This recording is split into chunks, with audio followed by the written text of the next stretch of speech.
Mama, basang-basa pa yung mama, mama. Bakit anak? Gusto ko po magpabili sa'yo ng laruan. Anong laruan? Yung nakita ko po dun sa may tindahan, gustong-gusto ko po talaga. Anak, magkano ba yun? Hindi ko po alam, basta ang ganda po niya, tsaka ang saya po niyang laruin. Anak, alam mo naman na walang pera si mama, di ba? Mama, gusto ko po talaga Anak, yun. kahit gustuin ko man na bilhan ka, hindi ko talaga mabibili yun. Pero, anak, gusto mo ba talaga yung laruan? Opo. Sige, bibilhan kita, pero sa isang kondisyon. Ano po? Hindi ka muna lalabas ng bahay. Pag kami nagtanong sa'yo kung nasaan ka, kung anong ginagawa mo, bakit wala ka, basta wag ka lalabas ng loob ng bahay. Basta kahit may tumawag dito, wag kang lalabas. Bakit po? Basta. Di ba gustong-gusto mo yung laruan? O di gagawa ng paraan si mama para mabili ko yung laruan. Pero kailangan susundin mo yung kondisyon ko. Sige po, promise. Sabi mo yan ha, Apo. bawal lumabas ng bahay. Sige, bibilan kayo, basta dito ka lang talaga ha. Sige. Ano bahala dun anak? Huwag kang mag-alala. Bibilhin ko yan para sa'yo. Thank you po. Sige na anak, doon ka na sa loob.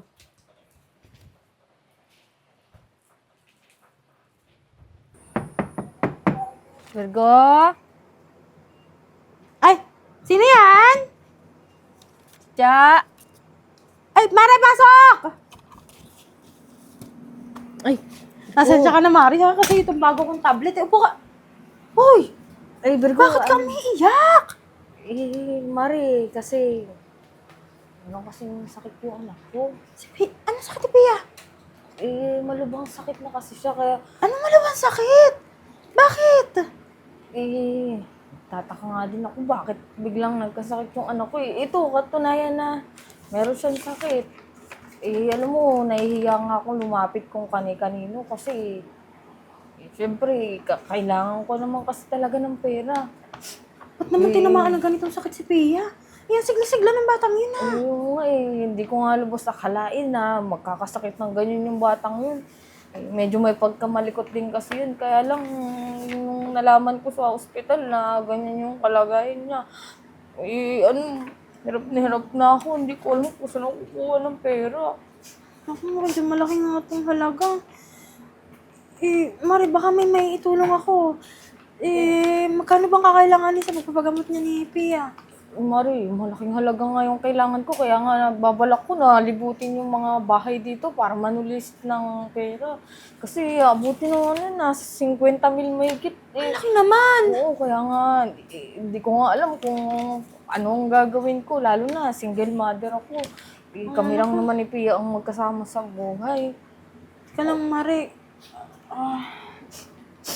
Ewan na nga ako sa anak ko, Mari. Mari, pagpasensya ka mo na. Ito lang ang kaya ko, ha?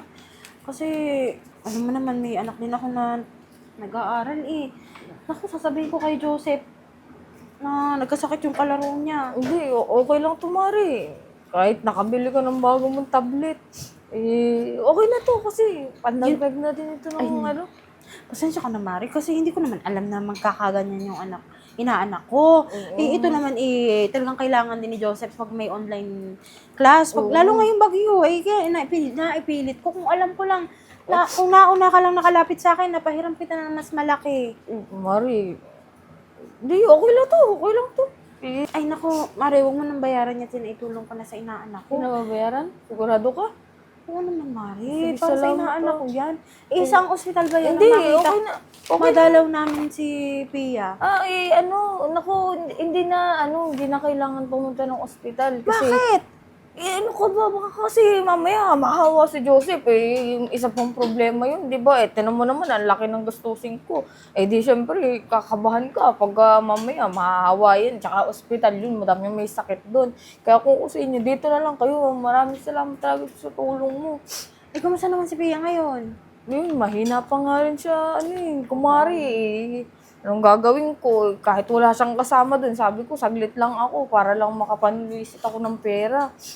Pasensya ka na, Mari, ha? Yan lang ang kaya ko sa ngayon, eh. Oo, sige, okay lang ba? Okay lang, okay lang to. Ano, baka may madadagdag ka pa dyan. Mari, ano eh. Laki kasi nung kailangan ko, Mari. 150 na lang laman ng wallet ko, eh. Eh, okay na yun, Mari, para at least ito sa panggamot. Tapos yan, ipapamasahe ko na lang papunta ko sa ospital. Eh, wala nang laman. Siya, sige na nga. Naku, salamat talaga, Pasensya ka Mari. na, ha? Maigi na yung ikaw yung tumutulong kaysa naman ikaw yung tinutulungan, di ba? Eh, hindi ko naman nakakalain na kakailanganin ko. Kailangan Sabagay, may ko punto ka naman dyan. Pero syempre, hindi naman natin pwede sabing maigi yun. Mahirap yung sitwasyon Oo, mo. naman eh. Iyak ba ako sa'yo ng ganito? Kung kung okay lang sa akin, di siyempre, nahihirapan din ako, Mari. Siya, sige, Mari, pasensya ka na, ha? Yan lang talaga. Oo, okay na to, okay na. Nang makabalikan mo na yung anak mo, baka naghihintay na doon. Salamat talaga dito, Mari. Dito Sige, na ako, ha. balitaan mo ako, Mari, ha? Salamat. Sige.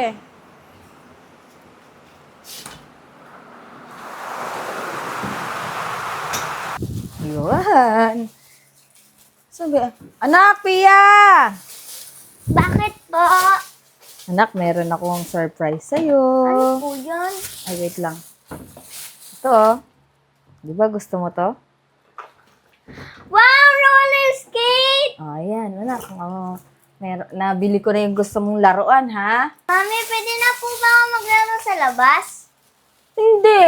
Anong maglalaro? Eh, di ba meron na tayong kasunduan, anak? Kaya ako binili yan para sa'yo, para sundin mo yung mga gusto ko. Paano ko naman po ito gagamitin kung hindi naman po ako lalabas? Eh, hindi nga pwede, anak. Eh, hindi ka pwedeng lumabas dyan. Eh, gusto mo mag-roller skate ka na lang dito sa loob ng bahay. Para magamit mo yan. Pero hindi ka pwedeng lumabas ng bahay. Masisira ang plano ko. Eh, ano po bang plano yun?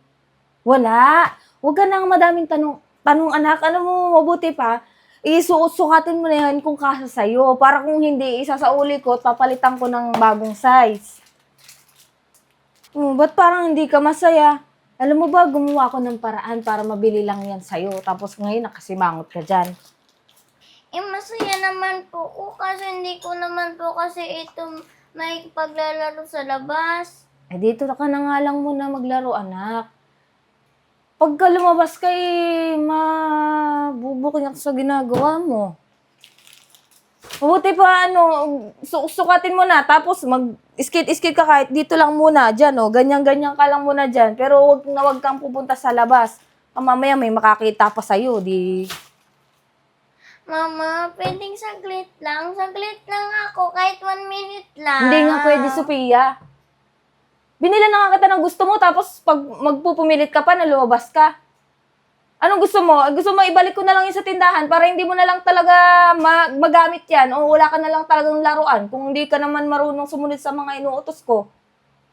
Inibilhan ka na nga ng gusto mo, ang dami mo pang reklamo. Puwasok ka na agad sa kwarto mo. Saka mo na yan gamitin pagka pwede na. Sasabihan kita pag pwede mo nang gamitin. Hindi ka man lang naghugas dito. Ambak na ang baso. Ay, sino yan? Pasok. Uy, Mari. Pare. Pare. Pasensya na kayo, napapunta ako dito. Tsaka, ba't ka naiyak? Kasi, meron kasi akong malaking problema. Si Pia kasi may sakit siya. Hindi ko na kasi alam kung saan ako kukuha ng pera para dun sa sakit niya. Wala akong makuha na ng pagbibilhan ng mga gamot niya. Bakit? Anong nangyayari sa inaanak ko? Ano yung mga gamot? Ano itong mga papel na to? Kawawa naman si Pia. Kasi, di ko alam kasi bigla na lang nagkasakit yung anak ko.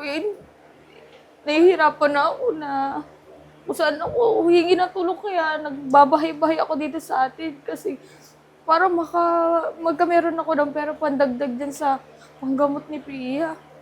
Ang dami nito, mahal nito. Oh, tsaka, nasan si Pia? Nasa ospital siya. Iniwan ko nga muna saglit dun Uy, puntahan natin yung inaanak natin. Ipunta ko yun.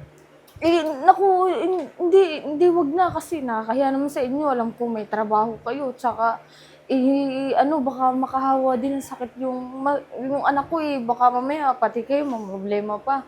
Hindi, okay lang. Malakas naman resistensya ko eh. Hindi, wag na. Kaya ko naman eh. Tsaka wala kasi akong minsan nawawala ako doon eh. Hindi kayo makakapasok doon pagka wala yung consent ng magulang. No, ganun ba? Mm-mm. Sige, pag uwi na lang ni Pia, saka kami pupunta. Oo, sasabihan ko na lang kayo pagka okay na si Pia. Pero sa ngayon kasi na pupunta pa ako sa mga ibang bahay dito para manalisit, para pandagdag sa gamot ni Pia. Nahihiya nga ako kasi di sana ako lalapit sa inyo pero kailangan eh. Oo, kasi hirap na ako maghanap ng pera para sa anak ko. Naku, Cha, huwag ka nang umiyak. Ako, salamat talaga sa inyo. Cha, ito, ipandagdag mo to sa gastusin, sa bilihin ng gamot ni Pia, para mabawas-bawasan niya ang problema mo. Huwag ka nang umiyak, ano ka ba? Kaya mo yan. Naku, Nurin, salamat dito sa pera. Pera mo na itinulong sa akin na kahit makakatulong na to kahit 50,000 yung kailangan dun sa ospital. Naku, At least, 50. oo, laki nga. Idagdag mo na to. Idagdag mo na to. Napakalaki pala ng kailangan salamat talaga, mo. Nurin. Naku, Nurin, maraming salamat talaga dito. Wala yun, ano ba? Wala naman. Wala ka naman. Kay Nurin naman ako nagpapasalamat eh. Sige, talaga itong, may pera naman dito tinatago. Ay, naku, salamat talaga, paring Jomay. Ito yung hindi ko nilalabas sa mga tropa ko. Ay, Magagalit ang aking asawa. Pero dahil para sa inana ko, hindi, nakakahiya naman kayo Nurin. Baka mamaya mag-away pa kayo dahil dyan. buti naman nahiya. Buti nahiya. Ayaw niya ata eh. Babalik Hindi, ka na. sayang naman eh. Pandagdag na yun sa Bigay mo na, pandagdag sa inaanak mo. Hindi ka nahiya. Sige na, ito na. Ito naman Alam si ko parang nahiya Jomay. kasi. Ang laki-laki ng binigay ng misis mo. Tapos ito na nga lang binigay mo. Parang ayaw mo pa ibigay. Nahiya ka kasi. Babalik ka na sana sa tagal. Hindi, salamat talaga. Salamat sa inyong mag-asawa. Jomay, pwede ko ba Sana makatulong yan. Kahit Para papaano. kahit pa paano, pasensya ka na, hindi namin kaya na tumbasan man kung magkano yan. Pero sana makatulong. malaking halaga na ito para sa akin. Kaya maraming salamat sa inyong dalawa. Hindi ko malilimutan tong ginawa niyang tulong sa akin. Ha? Sige na. Bibisita kami kay Pia nga. Pag pwede na. Oo, sasabihan ko na lang kayo pag okay na yung anak ko. Sige na. Mauna na ako kasi pupunta pa ako dito sa kapitbahay natin. Oo. Ingat ka, Cha, ha? Sige, salamat talaga. Oo. Dito na ako. Salamat Ingat, ulit. ingat. Laga mo si Pia lagi ha. Oo. May sakit pala si Pia. Oo nga. Ang hirap pa naman magkasakit ngayon. Nakuha tuloy yung vampire ko. Tagal kong tinago nun sa'yo. Kaya mo na. Para naman sa inano ko yun. Oo, ito naman. Ay, Ang sarap talaga nito hawakan. Lambot. Nakakawala ba ng stress? Pe. Uy, Cha! Oh, ba't umiiyak ka? Pe. Baka may malaki kasi akong problema. Oh, ano ba nangyari? May sakit kasi si Pia. Baka pwede akong makahingi ng kahit maliit na tulong lang sa'yo. Ano nangyari kay Pia? Nung isang araw nakita ko yun, nasa terrace nyo. Oo, naandun siya sa terrace kasi hindi siya makalabas ng bahay kasi nagpapahinga yun, hindi yun pwedeng lumabas kasi basta masama kasi yung pakiramdam ng bata. Oo, kaya nandito ako kasi gusto kong makahingi ng konting tulong sa'yo kasi ito yung medical ni Pia, malaki kasi yung gastusan. Nakahingi-hingi naman ako ng konting tulong sa mga iba nating kapitbahay tsaka sa mga kumarit, kumpare. Kawawa naman yung inaanak mo. Oo, Bata niya pa para magkaroon ng ganitong sakit. Cha, sige, magbibigay ako pero yung kaya ko lang ha. Papasensyahan mo na. Oo, walang problema. Basta, malaking tulong naman na yun eh. Alam mo, hirap na talaga ako. Ilang araw Tsaka, na akong... Pasensya ka na. 500 lang mabibigay ko. Yun lang kasi laman ng wallet ko eh. Ang dami ko din kasi pinagkagastusan. 500 lang? Kuripot mo naman. Tsaka pagpasensya ka muna. Ito lang kasi yung kaya ko. Huwag ka naman magalit sa akin. Pasalamat ka pa nga, tinutulungan pa kita alam mo kasi, si Virgo tsaka sila rin, yung mag-asawa, parang laki-laki ng binigay sa akin, tapos ikaw 500 lang. Isa naman makakapunta yung 500 mo. Parang hindi ka na rin lang naman tumulong yan. Uy, tsaka grabe ka naman. Ikumpara mo naman yung buhay ko kanila Virgo at kay Norin. Maganda naman buhay nun ako naman. Magkano lang naman ang sinasahod ko. Ikaw naman sa lahat talaga ng mga kaibigan ko, ikaw lang talaga napakakuripot noon pa. Uy, tsaka hindi ako kuripot. Ito lang talaga ang kaya ko. Buti nga tinutulungan pa kita Magpasensya mo, natanggapin mo na marami ka naman mabibili sa 500. Ano mabibili ko dyan? Pandesal. Uy, grabe ka. Pandagdag mo pa to sa pamasahe, pagkain mo araw-araw. Araw-araw sa mahal ng bilihin ngayon. Wala na yung barya lang yan Uy, masama pa ba loob mo na tinutulungan ka? Syempre nakakasama ng loob rin. Magbibigay ka 500. Alam mo, ang laki ng ginastos ko. Alam mo bang 50 mil yung gastusan ko doon sa ospital. Tapos 500 lang ibibigay mo. Wala pang 1/4 yan. Wait, pagpasensyahan mo na. Pwede ko naman dagdagan kapag sa sahod ko. Pero ito lang muna. Kailan pa yun? Ngayon ko na kailangan yan sa ospital Pupunta ako doon pagkatapos dito sige, sa next week, bibisitahin ko si Pia. Doon na lang ako magbibigay sa'yo. Hindi, pupunta ka ba doon? Tapos 500 lang binigay mo. Hindi ka man lang nahiya kay Pia. Kaya nga pupunta na lang ako next week para makita ko din yung inaanak ko, para makamusta siya. Doon na lang ako magbibigay. Hindi na kailangan pumunta. Ano ibibigay mo? 500 ulit? Di barya lang din yung binigay mo. Di kung ayaw mo, wag na. Hindi. Akin na yan. Malaking tulong. Hindi. Maliit na tulong na rin yan. Mapapakinabangan ko. Okay na yan. Kadamot-damot mo naman. Magbibigay ka lang ng tulong. 500 pa. Ikaw, di ka na lang magpasalamat. Akin na. Pandagdag din yan. Hindi mo na naman sinasabi. Tumutulong na nga lang ako Pagpasensyahan mo, naintindihan mo na lang sana kung yan lang ang kaya ko. Ang dami mo pang sinasabi. 500 lang naman yung binigay mo. Sige na nga, alis na ako. Sayang nga yung luha ko sa'yo. Aba. Ayos ka, Ang takal naman ni Pia.